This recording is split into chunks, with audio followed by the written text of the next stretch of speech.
बातमी आहे राज्यातील हवामानासंदर्भातली। राज्यातील हवामानात गेल्या काही दिवसांपासून सतत बदल होत आहेत। गेले काही दिवस राज्यात उष्णतेची लाट आली होती, त्यानंतर आता काही भागात आता थेट पावसाचा इशारा हवामान खात्याकडून देण्यात आलाय। हवामान विभागाने उत्तर महाराष्ट्र, मराठवाडा आणि विदर्भात पावसाचा अंदाज व्यक्त केलाय। कोणकोणत्या जिल्ह्यात पावसाचा अंदाज व्यक्त केलाय, सविस्तर बातमी जाणून घेऊया। त्याआधी तुम्ही HPN मराठी न्यूज चॅनल पहिल्यांदाच पाहत असाल आणि अजूनही चॅनलला सबस्क्राइब केलेलं नसेल तर नक्की सबस्क्राइब करा, जेणेकरून आमचे अपडेट्स लवकरात लवकर तुमच्यापर्यंत पोहोचतील आणि नक्कीच या बातमीचा तुम्हाला आणि आपल्या शेतकरी वर्गाला देखील नक्कीच फायदा होईल।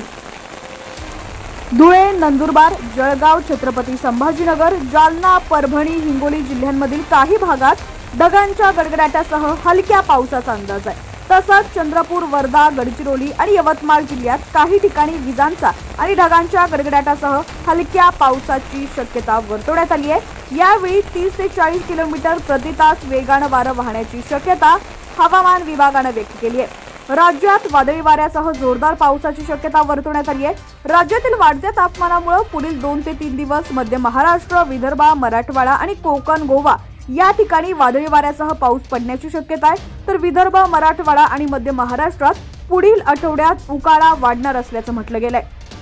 प्रादेशिक हवामान विभागाने दिलेल्या माहितीनुसार मुंबईत पुढील काही दिवस कोरड्या वातावरणाचा अंदाज व्यक्त करण्यात आलाय।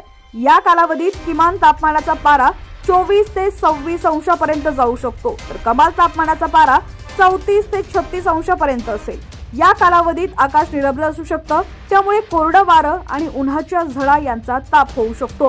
पुढील 5 दिवसात मध्य महाराष्ट्र आणि मराठवाड्यातील काही ठिकाणी हलका पाऊस आणि गडगडाटी पाऊस पडण्याची शक्यता आहे। विदर्भातील काही ठिकाणी विजांसह वादळ आणि 40 ते 50 किलोमीटर प्रति तास वेगाने वारं वाहण्याची शक्यता आहे। या काळात कोकण वगळता संपूर्ण महाराष्ट्रात दिवसाचे तापमान 2 ते 3 अंश सेल्सिअसने कमी होण्याची अपेक्षा आहे।